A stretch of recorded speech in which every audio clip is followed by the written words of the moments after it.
Como é que faz para ganhar 10 mil por mês? Ela pergunta ofensiva para um monte de gente, sim ou não? A pessoa, quando alguém faz pergunta, ela já fica ofendida. Por quê? Porque a pessoa que não tem a resposta, ela vai ficar ofendida. Então o que a gente tem que fazer? A gente tem que entender que a pergunta, ela revela da pessoa que está perguntando a maturidade dela. Então a maturidade da pessoa é revelada. Essa pessoa pergunta assim para mim, como é que faz para ganhar 10 mil por mês? Ela acabou de mostrar o nível financeiro dela, sim ou não? Se ela perguntar para mim, como é que faz para fazer 100 mil reais por mês? Ela mostrou o nível dela. Se ela perguntar, como é que faz para atingir meu primeiro milhão? Aí a pessoa fala assim, continua subindo o nível, tá? De maturidade. Como é que faz para eu gerar equity bilionário? Eu que tenho uma empresa, aí, só pela pergunta, se é a primeira coisa que vocês vão anotar sobre a arte de fazer perguntas. Atrás da pergunta tem a maturidade da pessoa. Então se a pessoa pergunta, como é que faz para você não ficar com raiva? Ela está mostrando a maturidade emocional dela. Agora você imagina ler todas as áreas da vida de uma pessoa só através das perguntas que ela faz.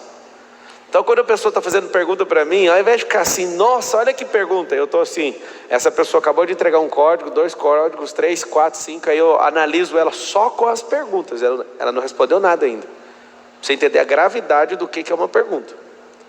Então a pessoa está fazendo a pergunta, eu olho, a aparência dela é uma, a pergunta dela é outra. Aí eu vejo que está sem sintonia aquilo. Agora imagina quando eu viro as perguntas para ela, já sabendo o grau de maturidade que ela acabou de colocar, eu já faço perguntas muito mais bem colocadas. Então segunda coisa, a primeira que pergunta revela maturidade. Segunda, a pergunta de uma pessoa revela a intenção dela. Então quando a pessoa está fazendo uma pergunta, se ela além de revelar a maturidade, ela também já revela o que ela está querendo.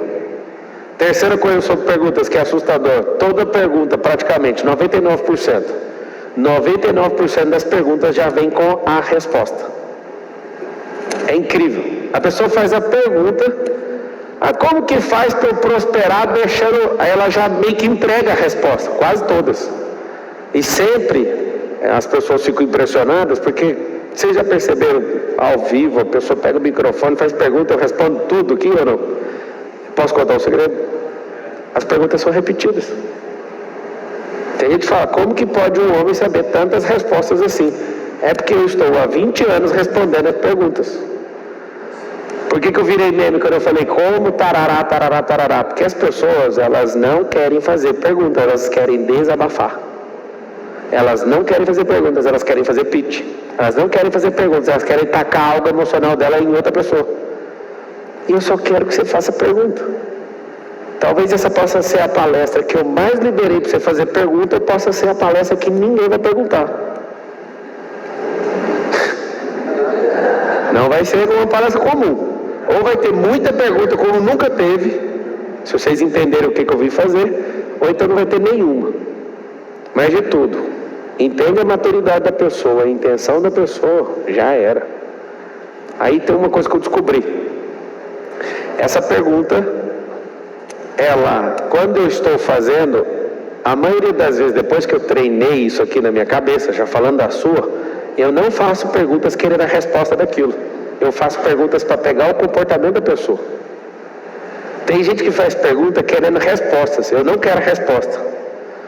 Então no debate rápido, numa sabatina na Globo News com 6 pessoas, no Roda Viva com mais 6, o que as pessoas estão falando e perguntando, eu não estou focado. Mateus falou, quais foram as perguntas mais importantes que você fez para chegar aqui? Talvez você não entendeu a gravidade das respostas que eu dei, porque são as 3 perguntas. Até quando eu vou tolerar isso? Quem pode me ajudar? E como eu vou fazer isso? Eu descobri na minha vida que o como é o que menos importa. O quem mais importa. Quem é a pessoa que já faz. É mais válido eu pegar o caminho de uma pessoa que está fazendo ou já fez do que achar um protótipo de como fazer. Porque o como fazer, às vezes eu não vou acreditar, mas ver uma pessoa fazendo eu vou acreditar. Vendo uma pessoa fazer, aquilo já vai mexer com o meu cérebro de tal forma que eu vou falar, agora vai funcionar. Então presta atenção. Se você aprender a fazer pergunta, vai acontecer algo milagroso na sua vida. Você vai sentir menos. Vocês gostam de, sempre que alguém fala alguma coisa para você, seu coração, você fica assim, você fica sentindo o tempo inteiro? Fica ofendido, fica com raiva. Vocês gostam desse tanto de sentimento ou não? Tem como mudar. Como? Antes de sentir, faça perguntas. Então, por exemplo, você está num ambiente, aí acontece algo, alguém fala algo, ao invés de você sentir, você vai fazer pergunta. Você fala, será que essa pessoa está num bom dia? Aí você está num rolê na sua cabeça, ao invés de ficar ofendido com o que a pessoa falou. Esse negócio, uma pergunta absurda que você vai fazer daqui para frente, quando você estiver na situação de causa, anota aí. Você vai escolher uma das duas. O que um sábio faria nessa situação, te obriga a elevar seu nível de pensamento, ou o que Jesus faria nessa situação. Quem não é muito religioso, usa sábio, porque Jesus é o maior sábio de todos, já passou aqui, né? Que alguém conseguir decifrar o código, vir em corpo e não pecar, é a maior sabedoria encapsulada numa carne. Vocês concordam comigo ou não? Mas Marçal, Salomão foi o mais sábio. Salomão terminou mal, gente. Vocês têm que aprender. Jesus não terminou mal. Jesus terminou obedecendo, que é o melhor método de terminar a vida. Terminar obedecendo. Ou seja, a maior sabedoria é aquele que teve em corpo e não falhou. Salomão foi da hora. Tem gente que às vezes não entende. O dinheiro do Salomão, dinheiro de 3,5 trilhões. Vocês sabem disso ou não? Que a riqueza do Salomão nos dias de hoje é 3,5 tri. Teve gente que já passou na terra que já teve. É ditador, né? Porque cara que chegou num país e tomou posse da riqueza, que já chegou a bater 100 tri. É um absurdo de gente na terra. É claro que é corrigido, né? Porque nem existia esse dinheiro na época.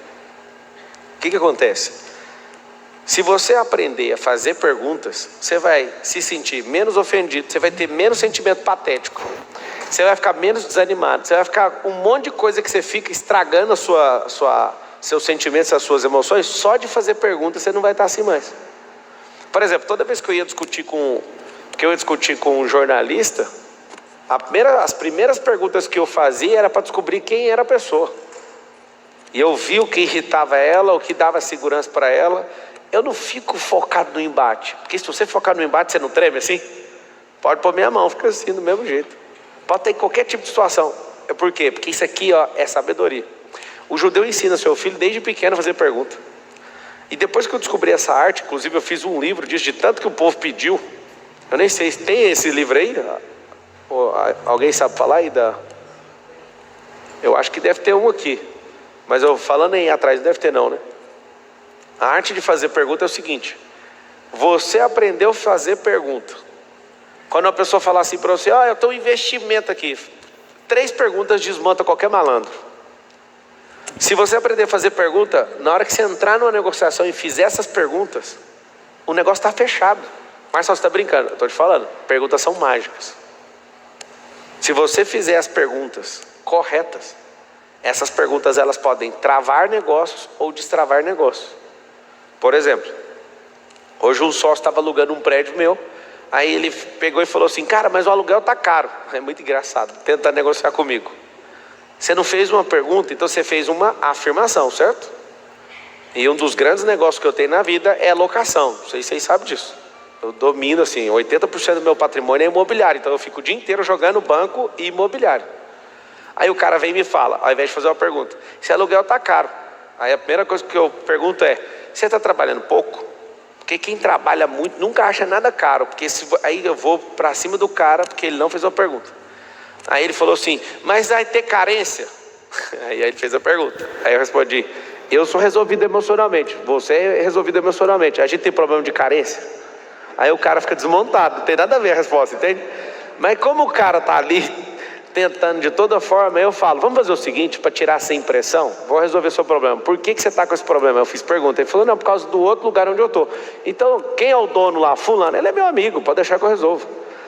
Resumindo a conversa, eu faço as perguntas, não tomo o tranco de ninguém e fecho o negócio do jeito que eu quero, dos dois lados. Estou ajudando ele na outra ponta, fechar um contrato, finalizar o contrato onde ele está alugando, e na outra ponta fechando um contrato comigo. Aí você fala, ele é seu sócio? Sim, eu também vou pagar o aluguel que é do meu prédio, mas ele é meu sócio. Por que eu estou falando isso? Porque não adianta você achar que o negócio é ou não é. Você tem que virar uma máquina de fazer pergunta. Se você souber uma técnica de fazer 5 perguntas sequenciadas a partir da primeira resposta, você chega em respostas que você nunca imaginou e você perderia apostas de 10 milhões de reais. Por exemplo, a mulher chega no marido e fala assim, primeira pergunta, por que você casou comigo?